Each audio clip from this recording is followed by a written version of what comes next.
Ho, ho, ho, Merry Christmas. Welcome to Emergency Care in Scotland Christmas special with myself, Santa Claus, and my good friend Stuart Ramsay, a paramedic from Glasgow East Station, who is going to have a chat with Josh W. Williams, a Winch Paramedic working on Rescue 151 in Inverness. Enjoy.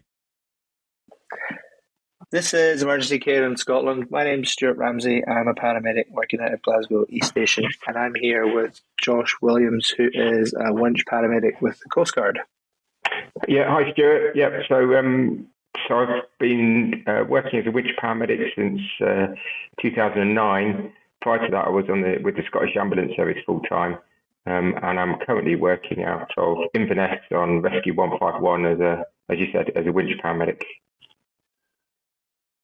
Yes, so we met when I was a student technician in Inverness, and you were doing an overtime shift to try and keep yourself clinical. So where did you work when you were working for SAS, and how long were you there for? And what were you doing before SAS, actually? So I suppose when I left school, turning the clock right back, when I left school, I had absolutely no idea what I wanted to do. So for about probably the best part of 10 years, I did various different jobs, travelled a bit around the world, a bit of backpacking and stuff. And then in 1999, I did a diploma in outdoor ed. I met my partner there, Jenny, and then I worked in outdoor ed in Scotland near Fort William, Lochiel, as an outdoor pursuits instructor. And after about 3 or 4 years, I got fed up with the rain and working outdoors. So I joined the ambulance service, starting in Peterhead as an ambulance technician. And after a couple of years, managed to progress to sort of paramedic. And then in 2006, working with the Scottish Ambulance Service, I was working out of Ellen Ambulance Station and working on the air ambulance on the King Air. We used to do 2 months rotation, so we do 2 months on the aircraft and then 2 months on the road back at Ellen.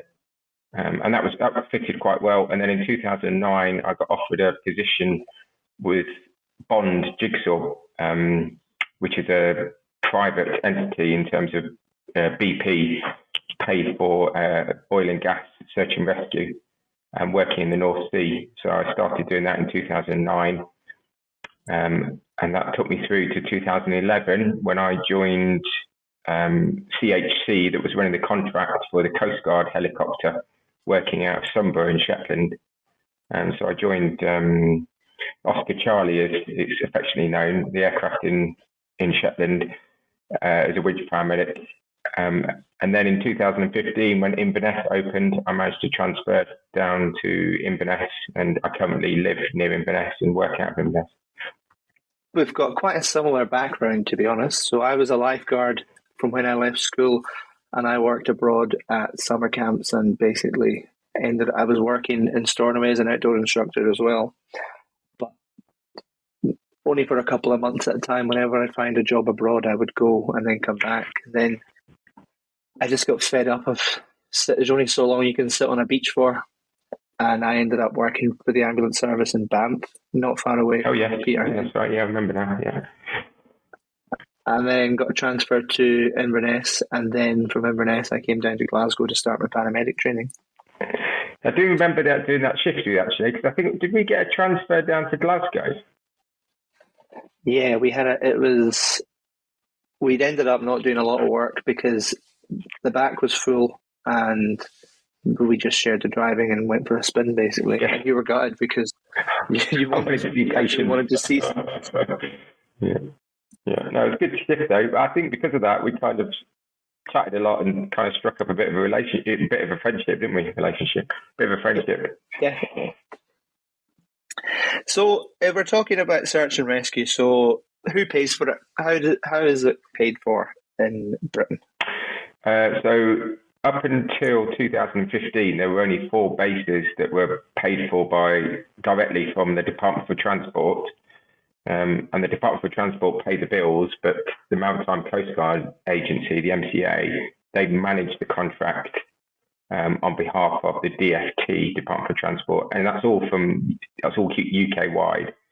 And then in 2015, there was a big shift where the whole structure of search and rescue around the whole of the UK was changed from predominantly military-led, to absolutely no military involvement at all.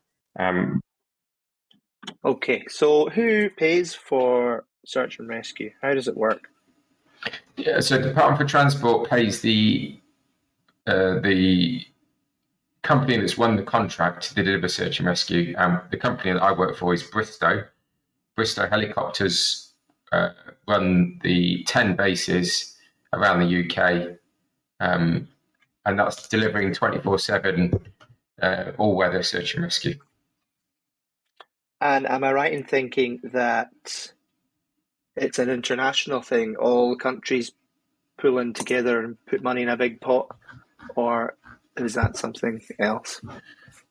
No, so there is a convention which means that all westernized countries have to be able to provide a search and rescue cover in terms of maritime.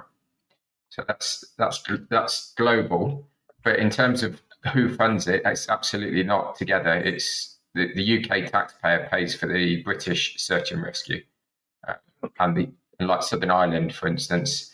At the moment, they've got 4 search and rescue bases, and that's paid for by the Irish government. Okay, so we're paying for it. Oh, totally. Yeah, absolutely. Yeah, UK taxpayer, 100%. And how much of an overlap is there between your SAS? So I understand I'm from Stornoway, and I used to work in Inverness, so every now and then we would end up helping with a transfer from Coastguard helicopter, and that's usually because the ambulance services aircraft can't handle bad weather. And I think, am I right in saying that now if you have someone having an MI, say on Lewis or Orkney, then depending on the weather, the Coastguard might be the ones that are just going to transfer that patient straight away if they're available? Yes and no. I think it's a bit of a misnomer that it's just always down to weather. So it might be down to other factors as well. For instance, there is only 2 fixed wing and 2 rotary aircraft in Scotland that the Scottish taxpayer is paying for. And if they're busy and then there's a time critical job, for instance, like your MI, it's still very dependent on the clinical analysis of that patient as to whether they need to get rushed to a cath lab or whether they're going to thrombolyze, stabilize, and then wait for transfer by perhaps fixed wing. But yeah, we certainly are part of the picture, but we're not. I don't work in ambulance control, so sometimes we're primary, as in we're the only asset available. But it's the ambulance service don't scramble us directly. They have to go through UK Rescue, which is our controlling body, and they're based down on the south coast of England. And they then ring us up, and as the tasking authority will give us that job. Okay. So you're there if we need you, basically. And sometimes you'll be the best resource or the only resource available, and that's when you'll get utilised. Yeah, very much so. And I think hostile environments where, we can use the winch, even if it's a case of taking somebody from perhaps somebody who's had a tumble on the beach, and maybe a suspected broken leg or pelvis or, neck of femur, something along those lines. It might be a case that they're really stable, but they're a really difficult stretcher extraction. So, utilising the search and rescue helicopter in those instances, even when there's a paramedic team on scene, it might be a case of we're just taking that person from the hostile environment and delivering them to the ambulance service who are on scene. Okay, so let's talk about so who do we exactly have on the helicopter, and how does the shift work? Yeah, so we do. So we work as a team of 4 that fly the helicopter. So you've got a commander who's the pilot that sits in the right-hand seat, so that's closest to the winch or the starboard side, and then on the left-hand side, the co-pilot is sat. You could potentially have 2 equally qualified captains sitting in the helicopter, It doesn't always necessarily fit that the two pilots are one junior, one senior. It could be two senior, but when you're sitting in the left-hand side, you assume the duties of being the co-pilot, and the commander of the aircraft has ultimate responsibility of what goes on in the aircraft. However, the commander takes inputs from all parties in the aircraft. So in the back of the aircraft, we commonly call it the rear crew, or is it the correct terminology nowadays is the tech crew, so the technical crew. And the technical crew consists of a winch operator and a winch paramedic. And my role is as a winch paramedic. Now, when the door is shut and we're perhaps doing searches or we're landing in confined areas, then we have an equal responsibility, 50-50 split, and we constantly take it in turns to do different roles within the airframe.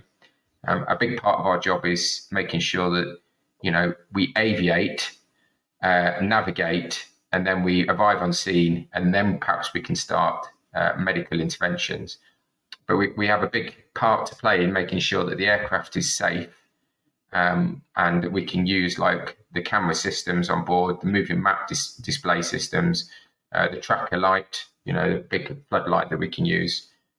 So we've got an intrinsically, as a team of people, we intrinsically rely on each other to keep the aircraft safe. Yeah, when you and I were speaking about this role before, you'd said to me that you're an aviator first and then you're a paramedic second. And I never really thought, I kind of assumed you would be a paramedic looking out for your patient and just thinking about that while the rest of the team are concentrating on the aircraft and what's going on. But it doesn't sound like that's the case. Yeah, it most definitely isn't. I think that's probably a big step change between perhaps helimed and a search and rescue aircraft.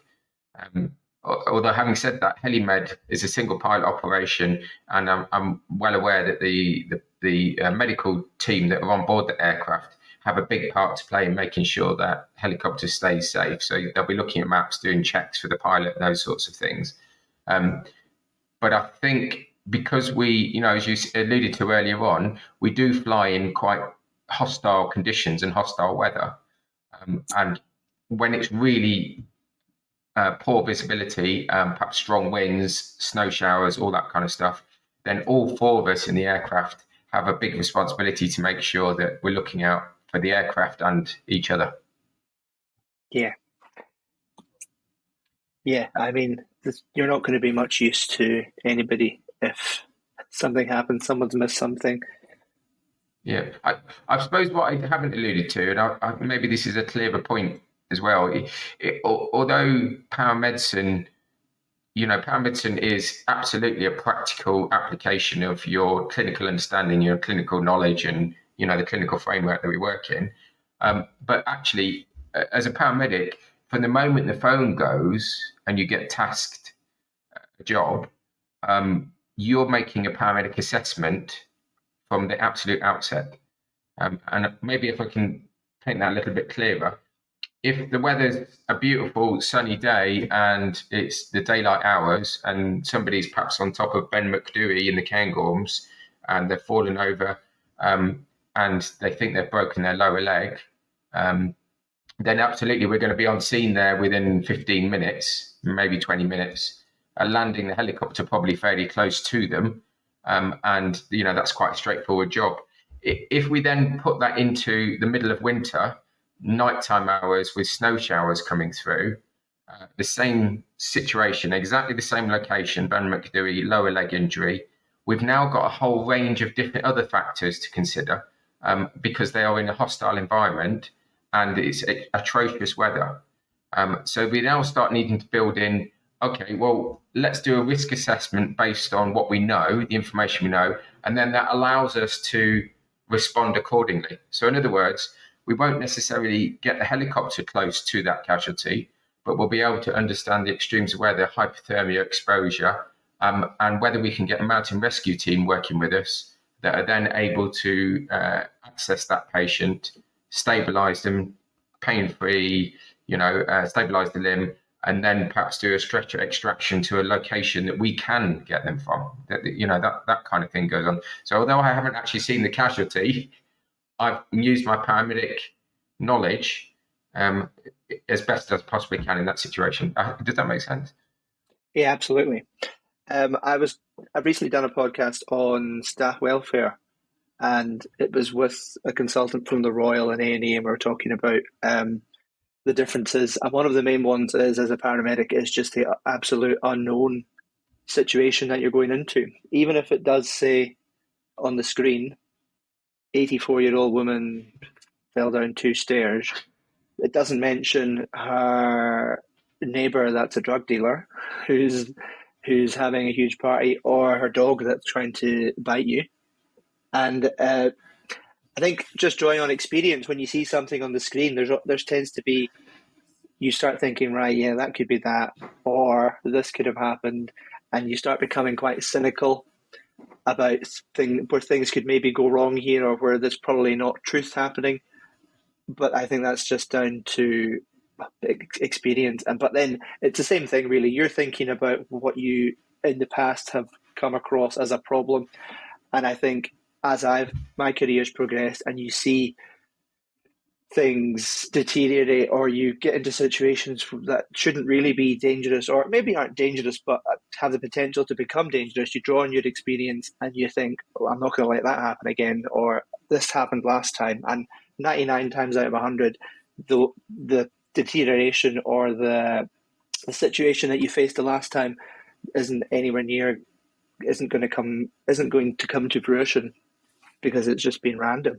Yeah, I know. I totally get that, Stuart. I think it's fighting against your preconceived perception of what you're dealing with, and it's about asking those pertinent, relevant questions, but also using every single piece of information you've got, visually, as well as approaching the scene really carefully. I think if the loss, we work on the basis of life or limb. And it's similar to the ambulance service. So we look at life at risk in terms of life or limb. And so often, if somebody's badly broken their leg, has anybody in that chain of information that's come our way, has anybody asked if they've got altered sensation or lack of circulation? And sometimes that question hasn't been asked. And that immediately changes perhaps the response that we can develop if that, yeah. Yeah, so we're both using skills as paramedics. Your situations are going to be generally a bit more extreme than mine sometimes.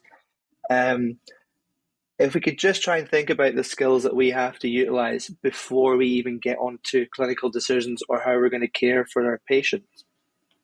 It's transferable skills. There's so many transferable skills from being a paramedic on the road to being a paramedic in a search and rescue helicopter. It's, we've recruited loads in the last couple of years. Did you know that? You did, didn't you? Yeah. So I think this is our 3rd course of cadets, and there's 4 cadets at each point, and all of the cadets that Bristol have recruited are paramedics from the road or helimed paramedics. Mm-hmm. Yeah. So then what kind of skills do you think you need as a paramedic out with clinical skills? There's definitely a physical part of the job. You are potentially rescuing people and extracting them from situations on your own. So if you're doing perhaps a deep water rescue or even a surf rescue, then there are certain physical properties that the winchman needs to have just in order to get hold of that person and to put them into rescue stops. I think because we're in a helicopter that's running out of fuel, we've got quite a time constraint. And sometimes you might arrive on scene and you might have maybe 10, maybe 15 minutes before the helicopter is going to have to depart to get some fuel. So when you arrive on scene occasionally, you have to then make a very quick assessment and judgment of, are you going to stay and play, which means that you might well be on scene for maybe 30, 40, 50 minutes while the helicopter goes away, gets some fuel, and then comes back for you and the patient? Or can you get all your ducks in one row and get the casualty in the back of the helicopter by winch or by landing the helicopter on in the time frame that we've got in terms of fuel?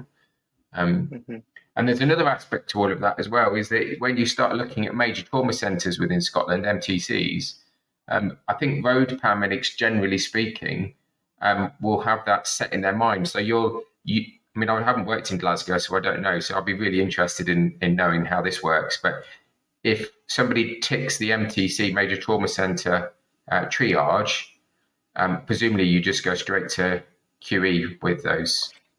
Yeah, so that's what's been quite difficult for a lot of, I wouldn't say people to understand, but it kind of goes against everything when you know you've got someone who's exceptionally unwell. Say there's quite a lot of knife crime in Glasgow, and recently I was working on the car by myself and I got sent to a guy who had been attacked with baseball bats and had been stabbed.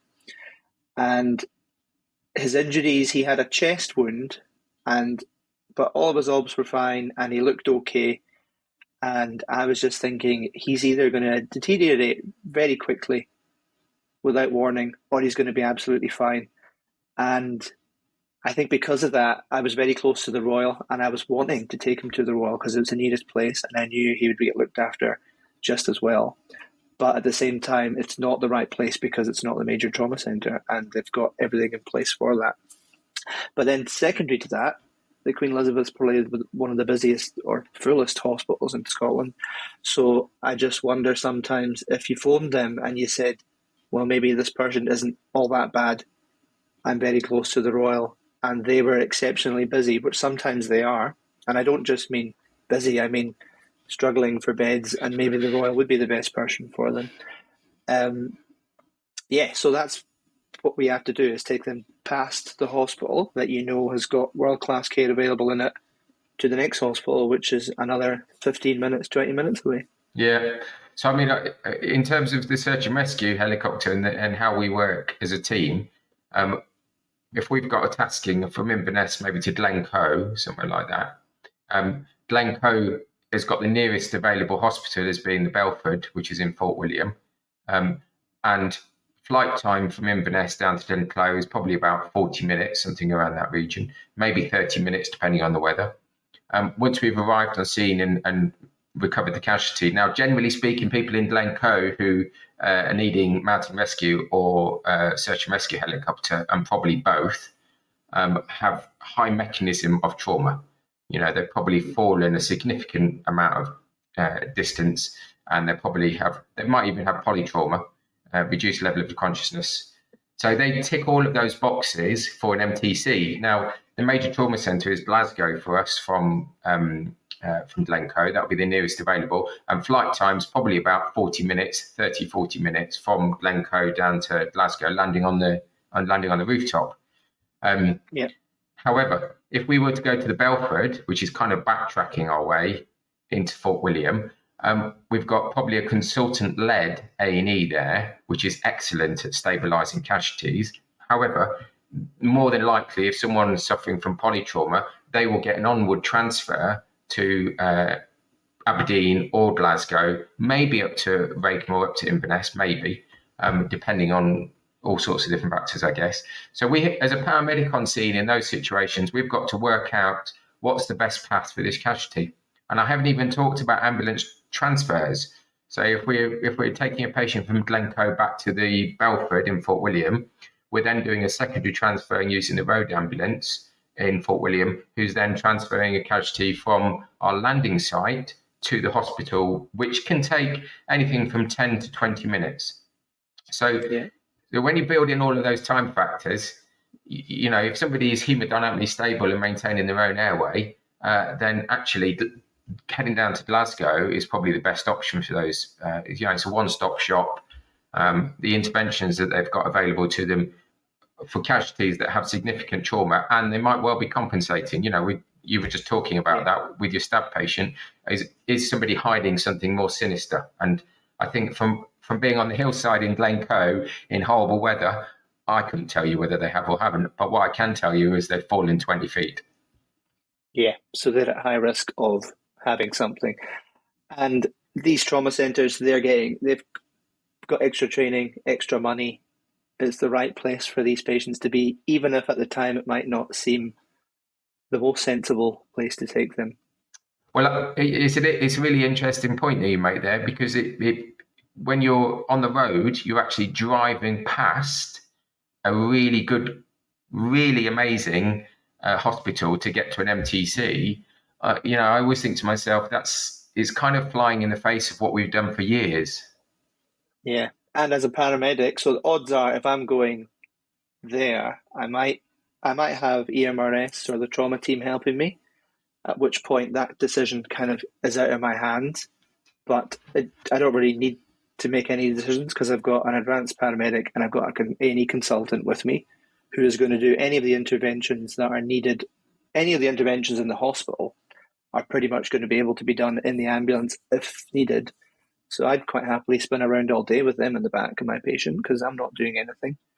But if it's me by myself and they're not available and it's me and another paramedic and you're driving, like you're saying, you're driving past this hospital and it's people that you know, like your mates, consultants and people that you regularly give unwell people to, and you're going past them and I've always, when you do kind of know where you are, you think, right, that's me. I've gone past them now. If something goes wrong here, do I carry on or do I go back? And basically, you should really be carrying on because if something's gone wrong, it's because of the issues that you're skipping that A&E to go to the major trauma centre. Yeah, sure. I totally get that. I mean, it's a fascinating. You only know you've got it right post job. Mm-hmm. Yeah, we only really know whether we've got it absolutely spot on by the time we've delivered that casualty to a major trauma centre, and then we get some feedback. I think I didn't sort of encapsulate what else we do. So if we're heading down towards Glencoe and we've got a polytrauma patient we're going to, I'd be asking the pilots, be asking them all sorts of different options, pathways for me in terms of how much fuel I've got on scene, how long it's going to take to fly down to Glasgow, how long it's going to take to fly to Aberdeen, and how long is it going to take to fly back to the Belford. So I've got all of that in my back pocket. It's all sort of tertiary paramedic knowledge that we need to have in order to build that sort of correct clinical picture as to what's best for the casualty. On top of that, occasionally we get casualties that are very definite about where they want to go. And, as you well know, the patient is often the centre of our decision making. And if they're adamant that they don't want to go to hospital and they just want to be dropped back at the car park, then it's very difficult to, we can absolutely advise what we think is best for that casualty, but actually autonomously, they are absolutely well within their rights to make those decisions. So. Yeah. Yeah. But we've got the major trauma triage tool, which does kind of make it a bit easier for us. So we use that. You use it. Yeah, we use exactly the same Scottish Ambulance Service major trauma tool. Yeah. But there's nothing about helicopter flight times in it. No, but it still talks about the sort of 45 minutes, doesn't it? And really, that's kind of what we use all the time, really. But we also, if we turn up an RTC, a multiple casualty RTC on the A9 or somewhere similar, we need to know that you guys on the road, we need to know what you're thinking, because now we've changed the bandwidth in terms of where these casualties are going to go. So we don't have to then suddenly send 3 casualties to Raigmore, all of whom are polytrauma. We've got a helicopter and we're able to perhaps divvy up where we're taking casualties. But yeah, it comes down to communication. I think those multiple casualties jobs, we've got somebody who's got that knowledge base, understanding, and then they can liaise with us. Scotland's a very interesting country when it comes to weather. You can have absolutely stunning weather on the west coast and, absolutely not stunning weather around Aberdeen, and vice versa. So it's not one picture fits all. We need to have, when we brief at 1300 on our 24-hour shift, we quite often look at weathers, or we look at the weather as a big part of what we're going to do over the 24 hours. Yeah, it must dictate almost everything you do, or like you were saying, when you first get the call, the weather must be the first thing you look at. It's definitely up there, yeah, for sure. It's location, fuel, weather. That's the big three, really. It's yeah. There's lots of bends in Scotland, so we want to make sure we're going to the correct ben. Do the bends have postcodes? Well, I think there's 2, maybe 3 Ben Moors. So yeah, there's a Ben Moor on Mull, and then there's a Ben Moor up north. Famously, a few years ago, there was a search and rescue helicopter searching with somebody on Ben Moor on Mull, and they were on the phone saying, "Can you not hear the helicopter?" Nope.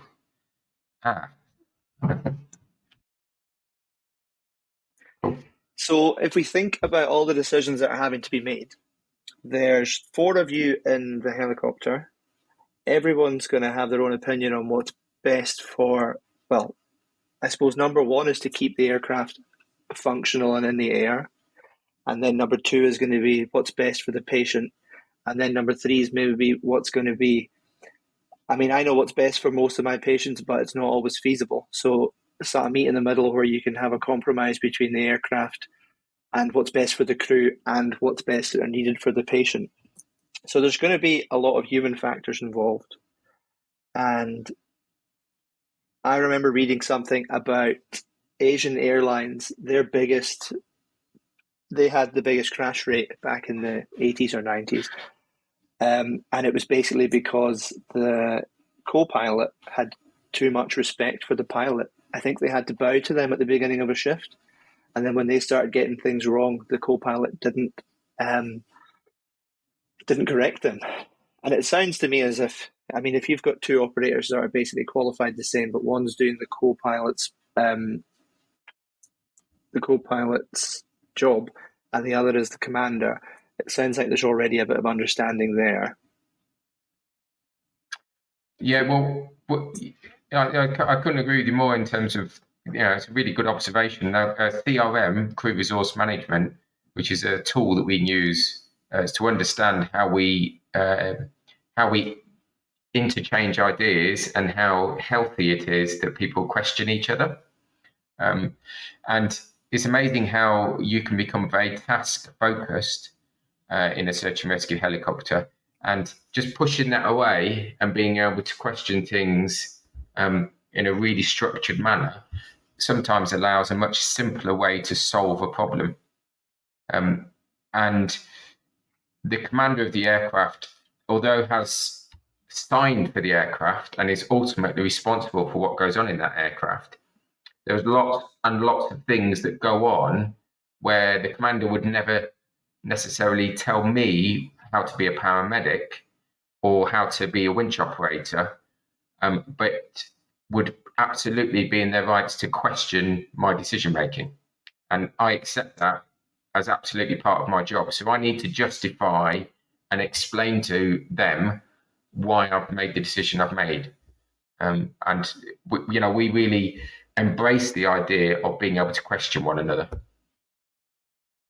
Yeah, I think that's one of the best things about working with students, because you'll tell them something and they'll ask why, and then sometimes you get caught out and just think, well, it's good we've always done it, but why am I actually doing it? What are we actually doing?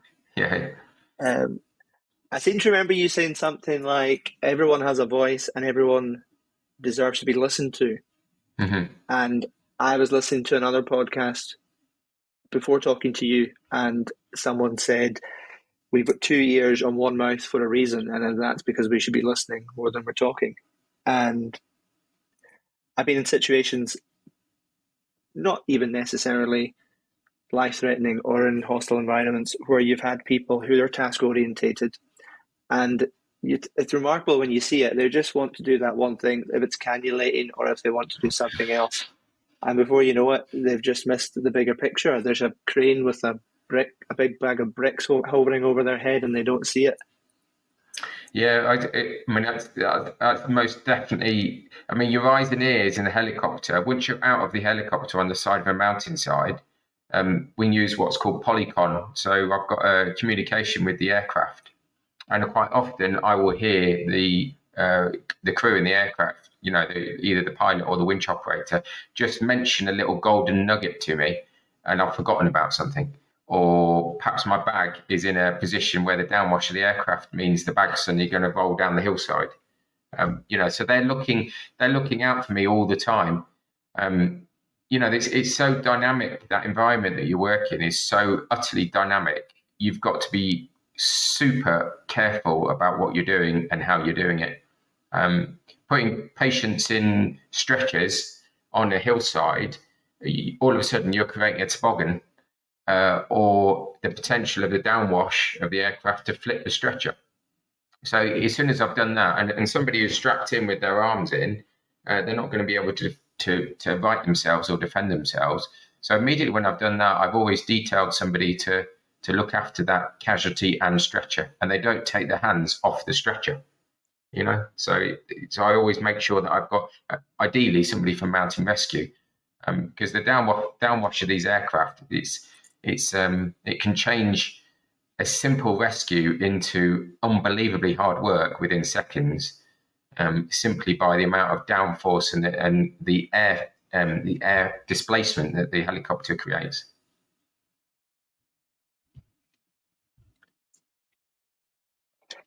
So if we could just talk about, so right now NHS is under incredible stress, and I've been in situations where I've not had my rest period. There's waiting times outside hospitals, sometimes plus of 6 hours. How do you manage fatigue working in a helicopter? It's with us, I'm sure it's roughly the same, but I'd have to decide if I'm too tired to work safely. And I think a lot of my colleagues, you're quite reluctant to do it because it's a lot easier for me now that I work in Glasgow because I'm usually about 10 minutes away from hospital. When I used to work in Banff, it was an hour and 10 minutes to Aberdeen. And that means you have an hour and 10 minutes to drive back to the station before you can finish your shift. Inverness was a really great station to work at, but there was always a risk of a transfer from Rigmore to either Aberdeen or Glasgow or Edinburgh, which would add, depending on what time your shift started, you would have, say, 4.5 hours to drive there, an hour to give the patient to the hospital, and then 4.5 hours to drive back. And you'd have to decide, am I too tired to do this, or do I need to get a hotel for the night and then drive back in the morning? Or should someone in the ambulance service be driving me and my crewmate home? So in Glasgow, it's a bit easier because I've only got a 10-minute drive to think about at the end of my shift. How does fatigue work in the aircraft? How do your shifts work throughout the month? So it's a randomised roster. So it's not like we do Monday, Tuesday, Saturday, Sunday. What we do is we've got lots of additional training that goes on out with working the shifts, but the shifts are 24 hours and we start at 1300 and finish at 1300. Although sometimes we can extend beyond 1300, so perhaps the job phone might go at 11:30, and it's not unusual to be extended to maybe 2, 3, maybe even 4 o'clock in the afternoon, where you can then ideally get back to base, hand the helicopter over to the oncoming crew, and then out and go home. Fatigue is a really interesting issue, and it's something that Bristow as a company and the CAA have highlighted, and we've had specific training on. Every single person has complete autonomy to be able to put their hand up and say, I'm fatigued. That's something that in terms of the aviation world is very much at the forefront of safety. And you're applauded for doing that as opposed to thought ill of. So as an organisation, they've very much driven it to the point of, if you are fatigued, you need to put your hand up and say so. Yeah. However, sorry, go on. No, I was going to say, so I think I've mentioned this book in the last 3 podcasts I've done, but it is called Why We Sleep by Dr. Matthew Walker. And it's a sleep professor who's studied sleep for the last 15 years. And a lot of it has to do with the most interesting chapters in it. Talk about how being sleep deprived is worse than being drunk when it comes to driving, and if not worse. So I think, that's a really interesting. We're effectively operating a helicopter close to mountainsides and along with other, aircraft in the skies. And there's lots of processes that we need to go through to make sure that we are flying the aircraft safely. Fatigue is a big issue. I think that the difficult part of that is feeling slightly under-aroused for the job. And then when the job really means something, so there's life at risk, then you're able to bring yourself up to meet that. It's like an arousal state, if you like. And so sometimes, we're quite fortunate. We're quite fortunate in terms of how we operate as a company. We've got beds. Everybody's got their own bedroom at work. So by 10 o'clock in the evening, most people are going to bed, and we can sleep right through to 8 o'clock in the morning. Or be ready at 8 o'clock in the morning. So normally we're getting up about 7:30 in the morning. So you get some pretty good sleep. However, if you've been out during the night or you've had a late job, we still get sort of 10 hours rest. So we can have a sleep in. But during the sleep in, we are generally still on life at risk jobs. So if something comes in that's life at risk, we'll get scrambled and off we go. It's a difficult one. I think you have to be very mindful of others when you're working hard, and you also have to be very honest with yourself as well. So if you do get yourself in a situation where you're feeling fatigued, you need to stick your hand up and talk about it with your colleagues, because you might find that the other 3 people in you're working with are all feeling exactly the same, and then we all have a consensus where we decide actually we need a couple of hours rest here before we're able to do anything else. And I take it when you're talking about extending, it all depends on what's happened previously in the shift. So if you've done nothing for the whole day and a job comes in at 12:30 or 11, everyone's going to be quite happy to take part in that. Well, yes and no. Yes, in terms of it doesn't really dictate what you've done in the previous part of the shift, no. So you could have been busy all shift and then get a job at 11:30 and you'd continue on. It's very much, those extended periods are very much at the commander's discretion. So we have to file a discretionary report with the CAA to say that we've extended beyond 1 o'clock and these are the reasons why. And then but it's seen as that. I suppose that even if you have been doing nothing all day, you're still going to be tired and at risk of fatigue purely because you've been on shift. Absolutely, yeah. That's the thing, isn't it? If you've been at work for 24 hours, you've been at work for 24 hours. There's no getting away from that, and you've always got things to do. It's not like we're sitting around doing absolutely nothing for 24 hours. Far from it. There's lots of additional duties and training, meetings, online training, skills that you need to practice. There's lots of things that we have to do in terms of currencies, and making sure that when the bell goes, then we're kind of ready for what's coming our way. Finally, do you have any tips, or what is the best way you think you can be given a handover when you come to help a crew or help with a transfer? It's a really good question, Stuart. I think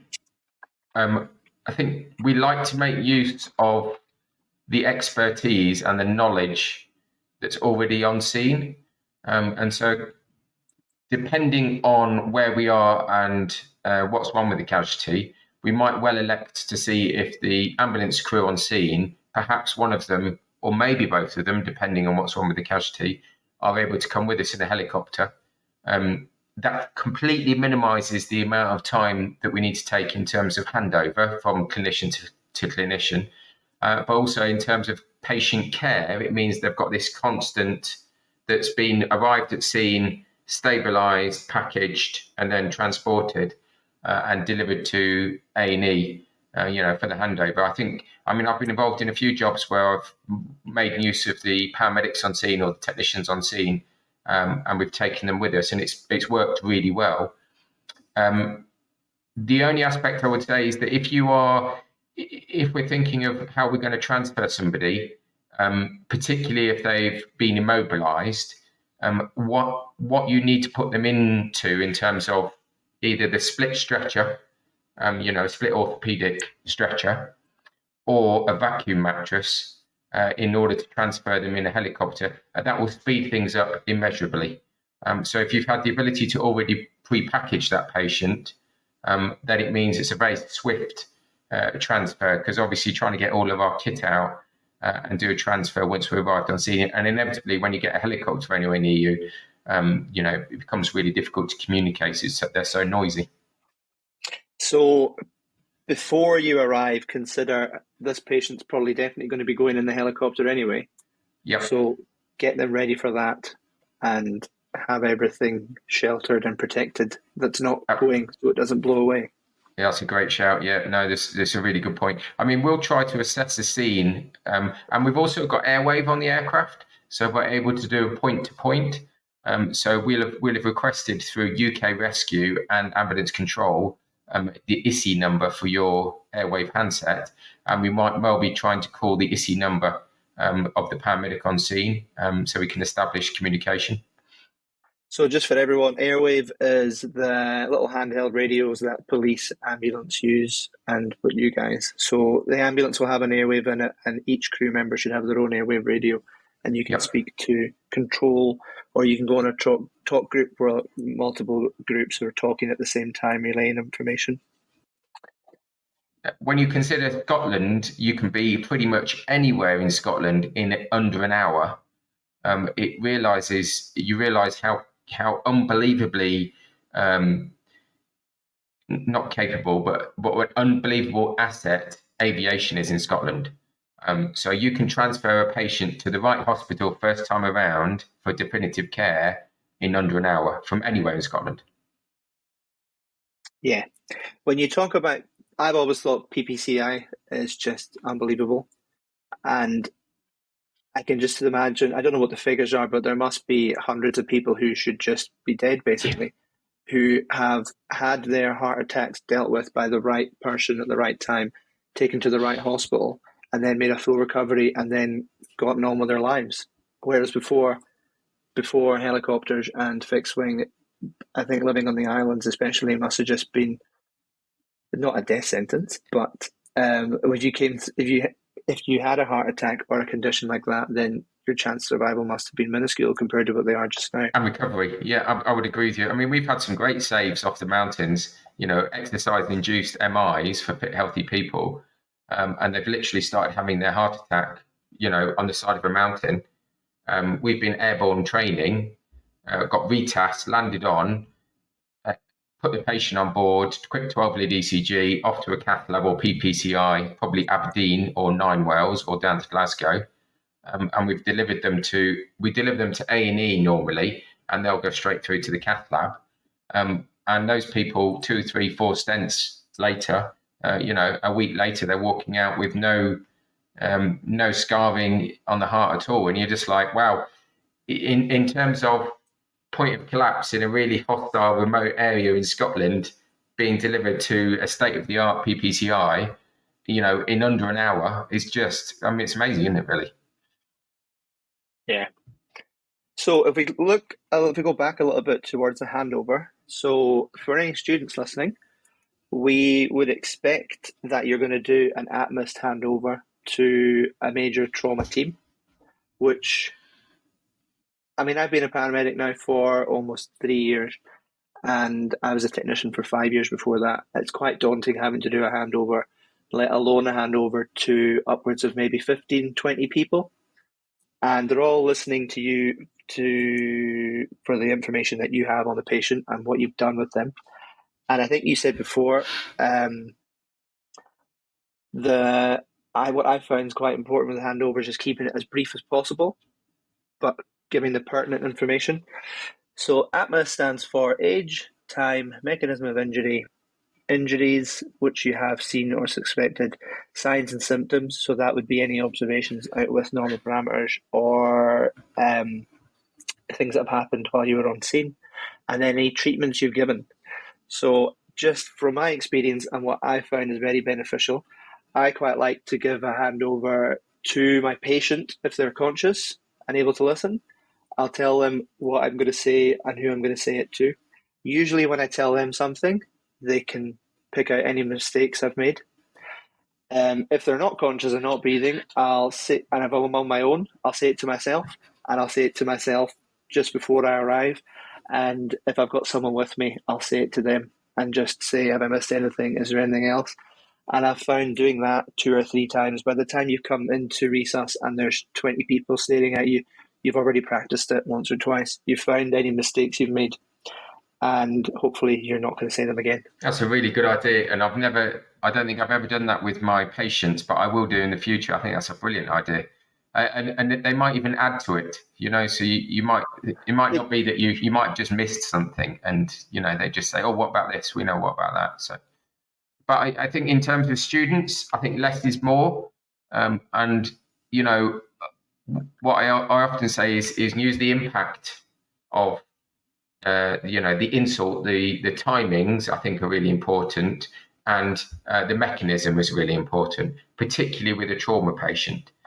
So as soon as you've established that they've tumbled or fallen, a significant distance, all of a sudden you realise that everybody in the room is now thinking to themselves, this is a high energy insult. So we've got polytrauma here. We don't know exactly what's wrong with them other than perhaps the distracting or obvious injuries. And be as short and compact as possible, but then you're still in the room. So if they want to come and ask you questions or clarify something with you, they absolutely can. Your handover isn't, I'm not talking anymore. Your handover is, I've delivered it to you, enough for you to get on with the patient. However, I'm over here. If you want to come and talk to me and ask me any other information, please do so. Yeah, and they usually do. They'll usually ask you something that you've said or something that you should have said. And we're all guilty of it. We're all guilty of, how many seconds do you actually concentrate on somebody talking to you for? No.